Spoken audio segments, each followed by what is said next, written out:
ನೋಡಿ, ಒಬ್ಬೊಬ್ಬರಿಗೆ ಒಂದೊಂದು ಚಿಂತೆ ಅಂದರೆ ರೈತರಿಗೆ ಮಾವಿನ ಹಣ್ಣಿಗೆ ಬೆಲೆ ಇಲ್ಲ ಅಂತಂದ್ಬಿಟ್ಟು ರಸ್ತೆಗೆ ಸುರಿದು ಪ್ರತಿಭಟನೆ ಮಾಡ್ತಾ ಇದ್ರೆ ಈ ಬಿಟ್ಟಿ ಹಣ್ಣು ತಗೊಳ್ಳೋದಕ್ಕೆ ಜನ ನೂಕು ನುಗ್ಗಲು ಮುಗಿಬಿದ್ದಿದ್ದಾರೆ.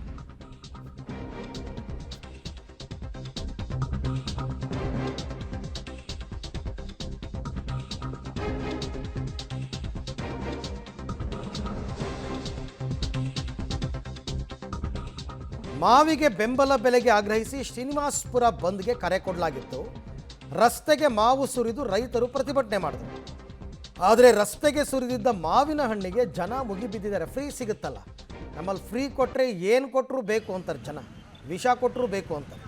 ಕೋಲಾರದ ಪಲ್ಲವಿ ಸರ್ಕಲ್ನಲ್ಲಿ ಹಣ್ಣಿಗೋಸ್ಕರ ಜನ ಮುಗಿಬಿದ್ದಿದ್ದಾರೆ. ನೋಡಿ, ಪ್ರತಿಭಟನೆ ಮುಗಿತಾ ಇದ್ದಂತೆ ಮಾವಿನ ಹಣ್ಣಿಗೆ ಮುಗಿಬಿದ್ದು ಜನ ಎತ್ಕೊಂಡು ಹೋಗಿರ್ತಕ್ಕಂಥದ್ದು. ಪಾಪ ರೈತರು, ಅವ್ರ ಕಷ್ಟ ಅವ್ರಿಗೆ.